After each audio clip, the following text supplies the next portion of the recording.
Hello friends, welcome back to our channel explainer angel. Friends, आज मैं जिस ड्रामे का एक्सप्लेनेशन करने वाली हूँ उसमें हम देखेंगे इस कहानी की हीरोइन को जो कि टाइम ट्रेवल करके 200 साल पीछे जाती है और फिर वहीं उसे उसके सपनों का राजकुमार नजर आता है, जहाँ उसे शिद्दत वाला लव हो जाता है।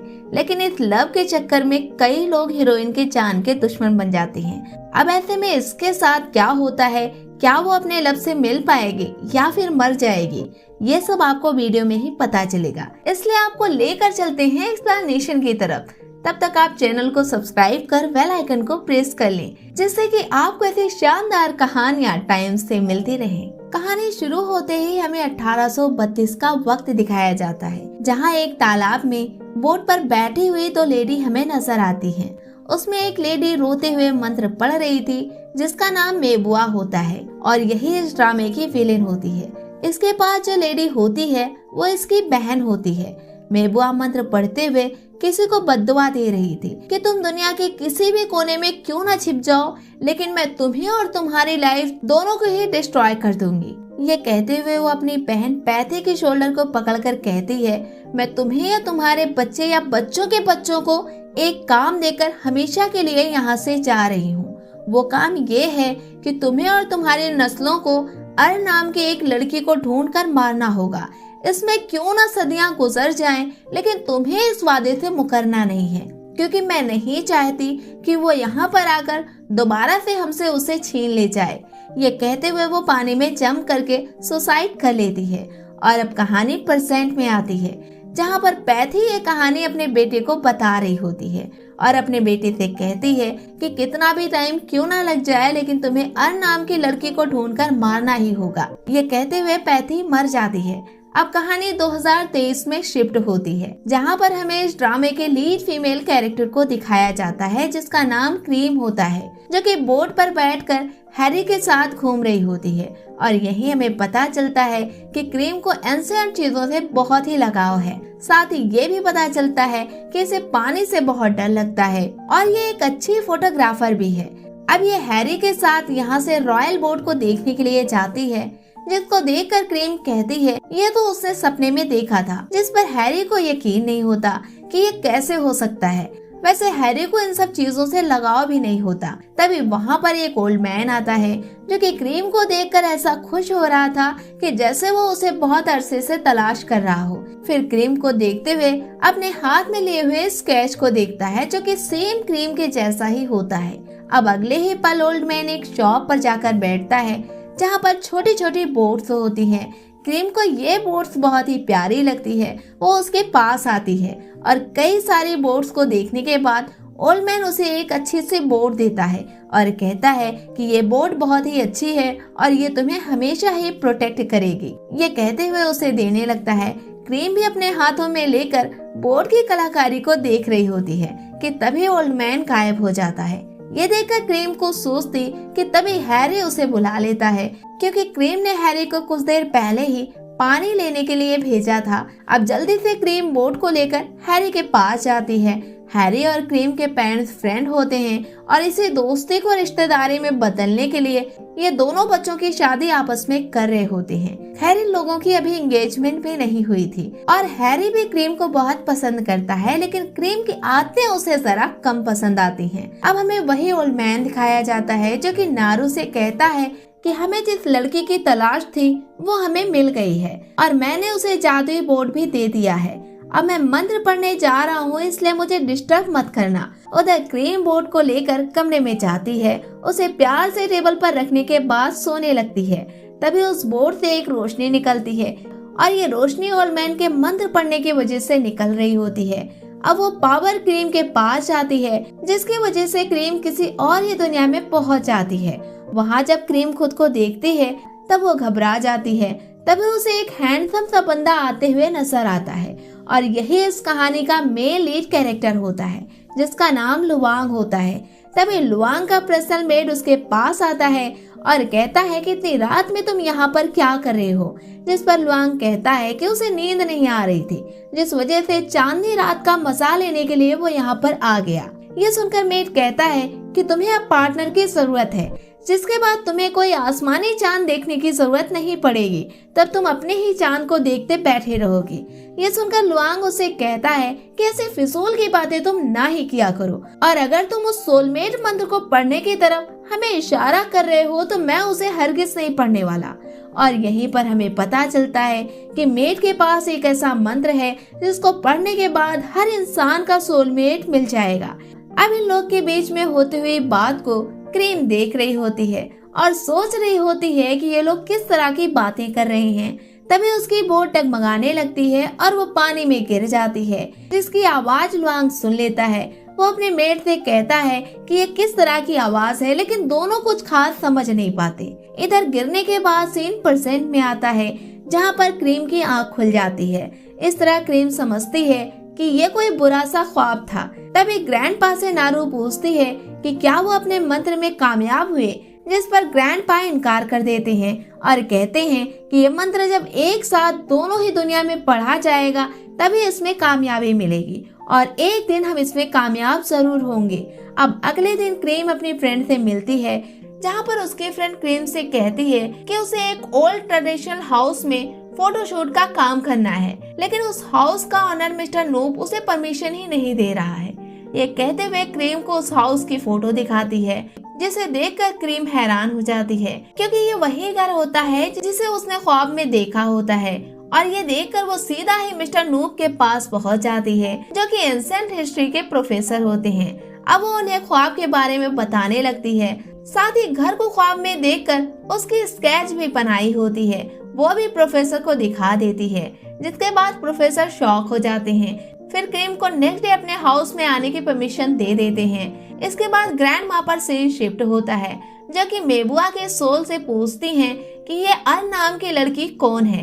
तभी स्टोरी पास्ट में जाती है, यानी कि 1832 में, जहाँ पर हमें मेबुआ दिखाई जाती है, जो कि लुआंग से मिलने उसके घर आती है, जहाँ पर लुआंग की माँ भी हमें नजर आती हैं। वो मेबुआ का वेलकम करती हैं, फिर दोनों ही बातें करते हैं और यहीं पर हमें ये भी पता चलता है कि दोनों ही फैमिली बहुत ही रिच हैं और इन दोनों के पेरेंट्स मिलकर मेबुआ और लुआंग की शादी चाइल्डहुड टाइम पर ही फिक्स कर दिए थे, जिस वजह से मेबुआ उसे बचपन से ही पसंद करने लगी थी। लेकिन अभी तक लुआंग को मेबुआ से प्यार नाम की कोई चीज हुई ही नहीं थी। बस लुआंग अपने पेरेंट्स की बातों को मानते हुए मेबुआ से शादी करने के लिए रेडी हो गया था। लेकिन मेबुआ का कुछ ये हाल था, अगर लुआंग के आसपास कोई लड़की उसे दिख जाती थी तो वो बर्दाश्त नहीं कर पाती थी। अब से लुआंग पर शिफ्ट होता है, जो कि स्वॉर्ड की प्रैक्टिस कर रहे होते हैं, लेकिन तभी वो गिर पड़ते हैं। ये देखकर मेबुआ फौरन ही उसके पास आती है और कहती है कि उसे कुछ हुआ तो नहीं। तभी पता चलता है कि उसे कोई खास चोट नहीं आई है। फिर लुआंग मेबुआ से यहाँ से जाने के लिए कहता है। उसके बाद लुआंग अपने मेट के पास जाकर बैठता है, जहाँ पर मेट मेबुआ की खूबियाँ बयान करने लगता है कि वो कितनी अच्छी है, लेकिन आपको तो उसमें कोई भी खूबियाँ दिखती ही नहीं है। जिस पर लुआंग कहता है वो शादी तो उसी से करेगा, लेकिन प्यार वाली फीलिंग उसे जाने क्यों अभी तक आई ही नहीं है। ये सुनकर मेट कहता है तो मेबुआ से शादी कर लो, बाद में अपनी पसंद की एक शादी कर लेना, क्योंकि उस जमाने में 2-3 शादियां तो आम बात थी। लेकिन लुआंग ये भी नहीं चाहता था। वो कहता है कि उसके लाइफ में बस एक ही लड़की रहेगी। ये लोग आपस में बात कर ही रहे होते हैं कि तभी वहाँ पर मेबुआ आ जाती है, जो कि बिना किसी वजह के ही लुआंग के गले लग जाती है, जिसे देखकर मेट चला जाता है। लेकिन वहीं पर मेबुआ की मेट जैन आ जाती है। मेबुआ जैन को देखकर शर्मा जाती है और फिर बेवजह उसे डांटने लगती है, जिसके बाद वो यहाँ से चली जाती है। लेकिन अब मेबुआ लुआंग की आंखों में खुद के लिए लव ना देखकर काफी सैड हो जाती है। तभी क्यूनो उसके पास आती है और कहती है कि कहीं लुआंग किसी और से प्यार तो नहीं करता। और सेम यही बात लुआंग का मेट भी सोच रहा होता है और वो लुआंग से कह भी रहा होता है कि मेबुआ में आखिर कमी क्या है जो आप उसे पसंद नहीं करते। जिस पर लुआंग कहता है कि वो उससे प्यार तो करना चाहता है, लेकिन अंदर से कोई भी आवाज नहीं आती। ये सुनकर मेट कहता है इससे तो ये पता चलता है कि वो आपकी सोलमेट नहीं है, इसीलिए आपको उससे लगाव नहीं है। तो सोलमेट को पाने का बस एक ही रास्ता है, उन मंत्रों का जाप करना, जिसे मैंने इतनी मेहनत से आपके लिए ही लाया है। और अगर आपने उस थ्योरी को यूज नहीं किया तो हमारी मेहनत खराब हो जाएगी। दूसरी तरफ ग्रैंडपा अपने मंत्रों को पढ़ रहे होते हैं, जिस वजह से क्रीम फिर से दूसरी दुनिया में पहुंच जाती है और इस बार लुआंग उसे देख भी सकता था। लुआंग की नजर जब क्रीम पर पड़ती है तब वो अपनी पलकों को झपकाना बंद कर देता है। इस तरह दोनों ही एक दूसरे को देख रहे होते हैं, लेकिन अचानक ये क्रीम गायब हो जाती है। ये देखकर लुआंग शॉक हो जाता है कि ऐसे आंखों से ओझल वो कैसे हो सकती है।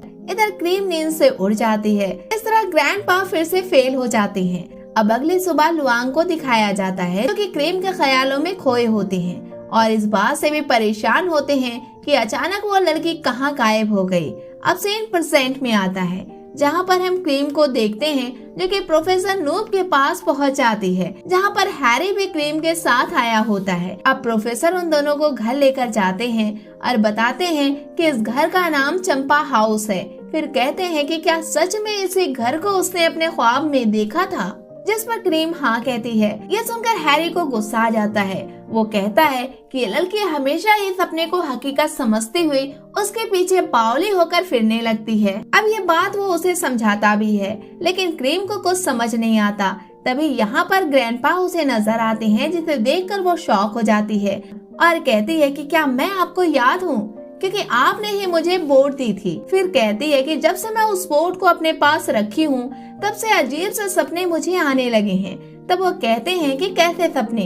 अब क्रीम उसे कुछ बताती कि उससे पहले ही हैरी उन सब पर बरस पड़ता है और कहता है कि सब के सब एक टीम में मिले हुए हो और तुम्हारी ही वजह से ये सब हो रहा है। ये कहकर क्रीम के हाथ को पकड़कर वहाँ से चला आता है। फिर अपनी माँ के पास जाता है और फिर कहता है कि मैं क्रीम के पागलपन से तंग आ गया हूँ। उसमें लड़की जैसी तो कोई बात ही नहीं है, जैसे वो कोई साइको हो। इंसान चीजों की तरह पागलों की तरह भागती है और अगर कोई सपना आ जाए तब तो वो उसे हकीकत समझकर उसका इन्वेस्टिगेशन करने में लग जाती है।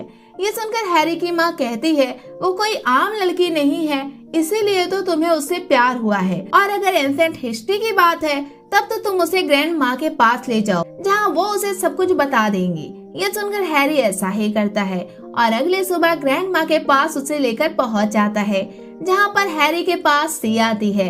सी हैरी को देखकर बहुत खुश होती है क्योंकि वो उससे प्यार करती है, लेकिन हैरी उससे जरा भी प्यार नहीं करता। सीधा ही क्रीम को लेकर ग्रैंड माँ के रूम में पहुँच जाता है। हैरी का सी के लिए ये बर्ताव देखकर सी का भाई सी का मजाक भी उड़ाता है और कहता है कि वो जिससे प्यार करती है वो तो किसी और को प्यार करता है, ऐसे में वो क्या करेगी। उधर रूम में जब क्रीम को ग्रैंड माँ देखती हैं, तब वो चीखते हुए उसका गला पकड़कर मारने की कोशिश करने लगती हैं, क्योंकि वो अन जैसी ही दिख रही होती है। ये देखकर हैरी बड़ी मुश्किल से उसे बचाता है, लेकिन तभी ग्रैंड माँ बेहोश हो जाती हैं। अब उन्हें सब हॉस्पिटल लेकर जाते हैं, जहाँ पर काफी देर के बाद उन्हें होश आता है।